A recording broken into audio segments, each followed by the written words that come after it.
బంగారం ధరలు పెరుగుతూనే ఉన్నాయి. ముఖ్యంగా ఇండియాలో అలంకరణ కోసం వినియోగించడమే కాకుండా బంగారాన్ని పెట్టుబడిగా చూస్తారు.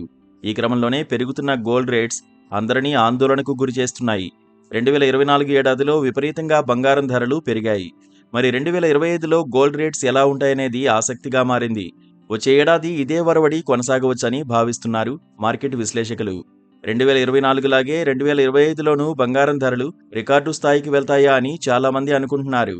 భౌగోళిక, రాజకీయ ఉద్రిక్తతలు, ప్రపంచ ఆర్థిక అనిశ్చితులు కొనసాగుతున్న సందర్భంగా కొత్త సంవత్సరంలో బంగారం తన రికార్డు ధరల ప్రయాణాన్ని కొనసాగించవచ్చని అంటున్నారు. దేశీయ మార్కెట్లో 10 గ్రాములకు 85,000 రూపాయల నుంచి 90,000 రూపాయల వరకు పెరగొచ్చని అంచనా వేస్తున్నారు. ఒకవేళ భౌగోళిక రాజకీయ సంక్షోభం తగ్గితే రూపాయి పతనంతో బంగారం ధరలు పడిపోవచ్చని కూడా వివరిస్తున్నారు. దేశీయ మార్కెట్లో ప్రస్తుతం 10 గ్రాముల పసిడి ధర 79,350 వద్ద కొనసాగుతోంది. మల్టీ కమోడిటీ ఎక్స్చేంజ్లో 76,600 వద్ద ట్రేడ్ అవుతోంది. 2024లో బంగారంలో పెట్టుబడి పెట్టిన వారికి మెరుగైన ప్రతిఫలం లభించింది. ఈ క్యాలెండర్ సంవత్సరంలో 23% రాబడి అందింది. దేశీయంగా అక్టోబర్ 30న ఏకంగా 82,400 వద్ద ఆల్ టైమ్ గరిష్టాన్ని చేరింది. వెండి సైతం 30% వృద్ధి నమోదు చేసింది. ఈ ఏడాది తొలిసారి కిలో వెండి ₹1,00,000 మార్కును దాటింది. 2025లోనూ పసిడి మెరుగైన రాబడి అందించే అవకాశముందని మార్కెట్ విశ్లేషకులు భావిస్తున్నారు.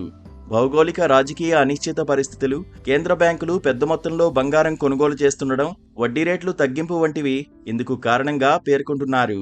ట్రంప్ రెండోసారి ఎన్నికైన నేపథ్యంలో క్రిప్టో కరెన్సీ పరుగులు తీస్తోంది. దీనికి తోడు బాండ్ల రాబడులు పెరగడం వల్ల కొందరు మదుపర్లు బంగారానికి దూరంగా ఉండొచ్చన్న అంచనాలు ఉన్నాయి. ఈటీఎఫ్ల నుంచి నిధులు బయటకు వెళ్లడాన్ని బట్టి ఈ షిఫ్ట్ను అర్థం చేసుకోవచ్చని మార్కెట్ విశ్లేషకులు చెబుతున్నారు. అలాగే మరోవైపు కేంద్ర ప్రభుత్వం బడ్జెట్లో బంగారంపై దిగుమతి సుంకాన్ని 6% మేర తగ్గించి 7%కి పరిమితం చేసింది. దాంతో 10 గ్రాముల పసిడి ధర 5,000 రూపాయల మేర తగ్గింది. ఈ కారణంగా పండుగ, పెళ్లిళ్ల సీజన్లో పసిడి కొనుగోళ్లు భారీగా పెరిగాయి. 2024లో ఆభరణాల కొనుగోళ్లు దాదాపు 17% మేర పెరిగినట్లు మార్కెట్ వర్గాలు చెబుతున్నాయి.